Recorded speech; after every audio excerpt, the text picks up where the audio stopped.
Word of advice, guys. We vacuum our pool. We turn it on and off all the time with the GFI, and that's not a good thing to do because you'll wear these buttons out. I don't know if you know how these GFIs work or not, but watch. Okay, just tripped. It will not hold.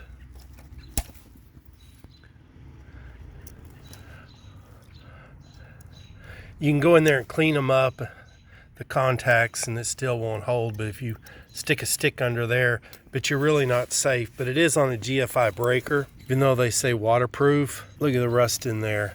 I did clean it up real good with soapy water and put alcohol in there, but we still got, it's still tripping, and that's actually the little switch you see in the indicator. It's not really a light, it's a piece of plastic. So whenever you know people that have pools and they're getting rid of them or you get a new pump, always save these GFIs. So what I'm saying is, don't be turning them on and off with right here, because that's what wears them out. So we're going to wire this one into that one. All you got to do is take these two screws loose, but to get in like the other one, you got to have security bits, which I do. I don't know where this one came from, but we're going to wire this one in its place. See, it even gives you a wire strip guide. But before you go to all that trouble, this one does have a light to it. You need to take your induction tester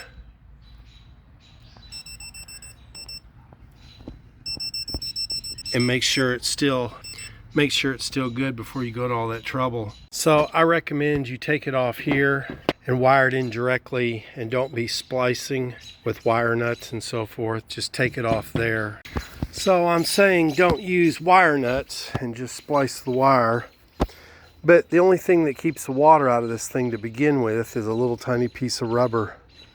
But see, as you push this button, that piece of plastic comes up. That piece of plastic comes up, and it's supposed to catch there, and that's what maintains your contacts. See those contacts? What I was doing with the stick was holding it right there. But see, it's still tripping. See that?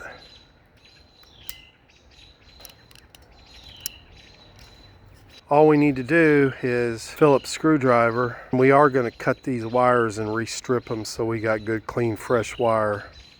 We'll just wire it into the other one.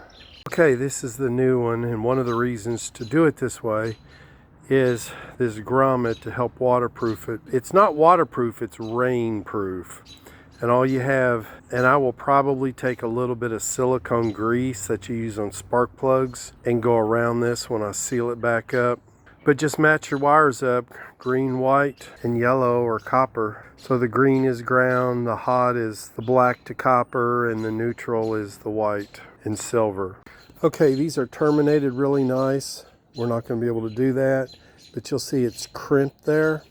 Help from pulling the cord, somebody pulling the things out, and we're not going to be able to do that either. But we will have to pull this out of the grommet, feed the new one in. It's just 16-3 wire. Okay guys, there we go. We got a new one wired in, no splices, but I am a little concerned. I didn't realize this thing needs to be put in some kind of box or something. It says rainproof, not waterproof. So, but this line here is GFI'd in the house. One of these days I might bury it. There we go. I did clean the wires really good with rubbing alcohol so that it cleans off. I said I wasn't going to, but I tinned it up the end of the other wires like these are. I tinned them up with some solder really good, so I got really good compression on it. If you want them to last, don't be turning them on and off here. Either pull the plug or turn it off in the house.